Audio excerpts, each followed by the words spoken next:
Hey everybody, today I'm gonna give you some more ideas for your sketchbook. This video is sponsored by Karin Markers, so I'm gonna be using them throughout the video. Without any further ado, let's get started. For the first one, I am randomly picking 3 markers. You might remember the 3 marker challenge, which was all the rage a few years ago on YouTube. For some reason it died down, but I blindly picked 3 markers, which is why they're very messy in this box. Usually they're a bit more organized. And then I used a random number generator, and I used one of the prompts from my prompt list. You can actually get this prompt list for free on my website. I will link this in the description box down below, so make sure you get this. This will probably not always be for free, so check it out right away. I will link it down below.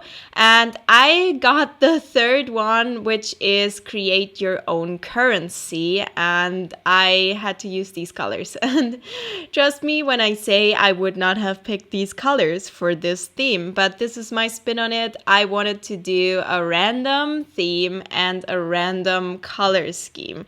So this is really the challenge here. It's not just one of the challenges, but both of them. You could do either of those challenges, but I thought it was fun to combine them. And so this is what I did. This is my currency.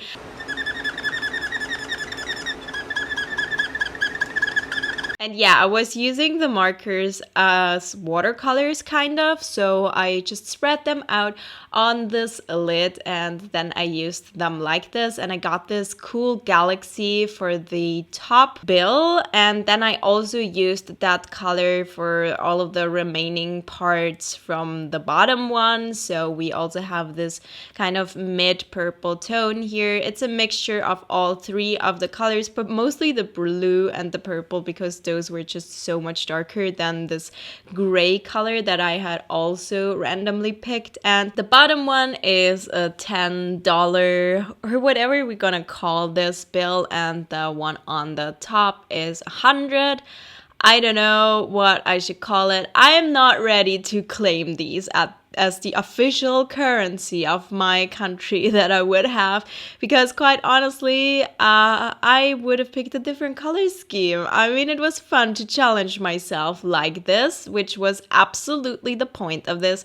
I also allowed myself to use a white gel pen and a black fine liner pen just for some additional details.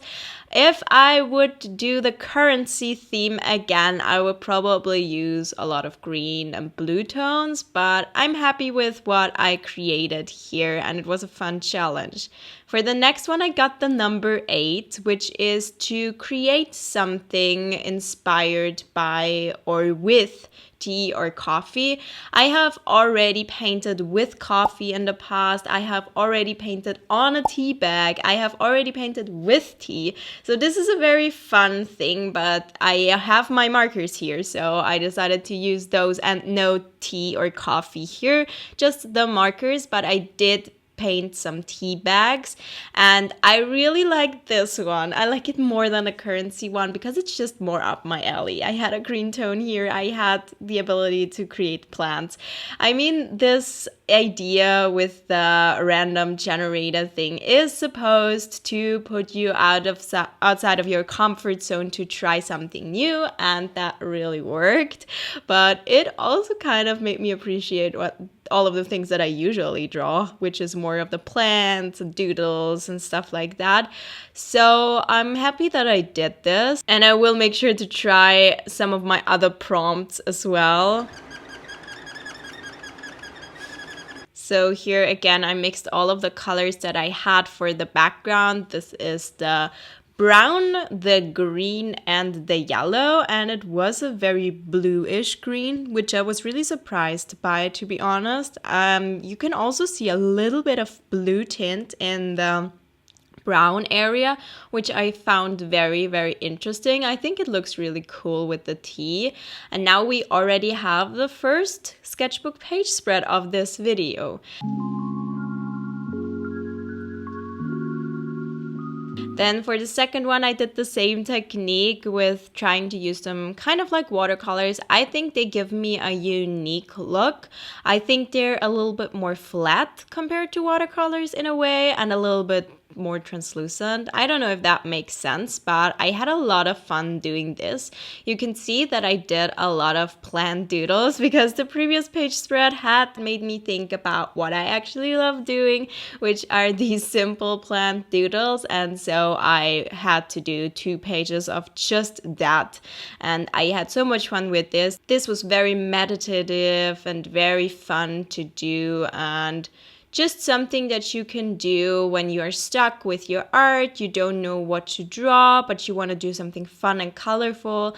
I kind of made this rainbow gradient with a lot more blue than anything else and a little bit green, and just a few warm tones. I had a lot of fun with this. I love how this looks, and this was so simple to recreate.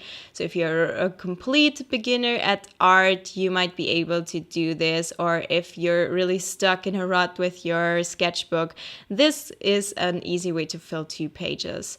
And then another one, I had to do all of the plant stuff. Guys, I really had to do this. I had this in my system, and I've been going for walks a lot. I've been going outside a lot. So this is yet another leaf, but it is one that I have not painted that often before. You can see I'm creating a Monstera leaf, and this one is a variegated Monstera leaf, which is a very special kind of information if you don't know about plants. But this kind of leaf or this kind of plant is very, very valuable because it's on trend and very rare and hard to get. It's a mutation of the original Monstera deliciosa plant, and it's kind of a variation, as the name suggests. It's called variegata, or however you say those names in English, honestly, and it means that it has a little bit of white in the leaves. This is something that happens with a lot of plants a lot of the time, but not as often with this specific type of plant, or at least it's really hard to get. And you also can't breed them with seeds. You have to make a propagation, and so these are kind of gate kept in a way and really, really expensive. And I once bought one actually with just 1 leaf, and it had roots, but it started to rot, and it was a complete waste of money. So in conclusion, don't buy any rare plants unless you really know what you're doing. Here's my painting for this one. I love the painting more than the plant that I owned and killed, to be honest. And we're already on to the last idea for this video. I was really feeling something beachy and something, I don't know, vacation-y. I'm really looking forward to my vacation in a few weeks, and I found this picture of this lighthouse and thought, hey, the sunset and the sea and all of it, it really inspired me. I really don't know what happened with the paper here, honestly. It made it so hard to blend the colors, and it's definitely not the marker's fault because I've used them on so many different papers and this has literally never happened. Here I was using Arteza watercolor cards, and I think that I painted on the wrong side, honestly, because I cut those cards into 2 pieces usually, and so you have the inside and the outside piece, and I think I painted on the wrong side, which is why the markers didn't blend as much as I wanted to, but I kind of made it work. If you want to check out those markers, they're always linked in the description box below. I really recommend them. I've used them so much in my videos and I love them so much. They're so juicy and really fun to use. They usually blend very, very well, and I have so much fun using them. So mostly I use them on watercolor paper or at least mixed media paper. It really depends on the paper how well you're gonna be able to blend them. But yeah, this is the finished idea for this one. Again, if you want the prompt list, check out my link in the description box below for that as well. And let me know which one of those ideas was your favorite. I really hope that you enjoyed this video, and if you did so, please give it a thumbs up and subscribe to my channel, and I'll see you next time. Goodbye!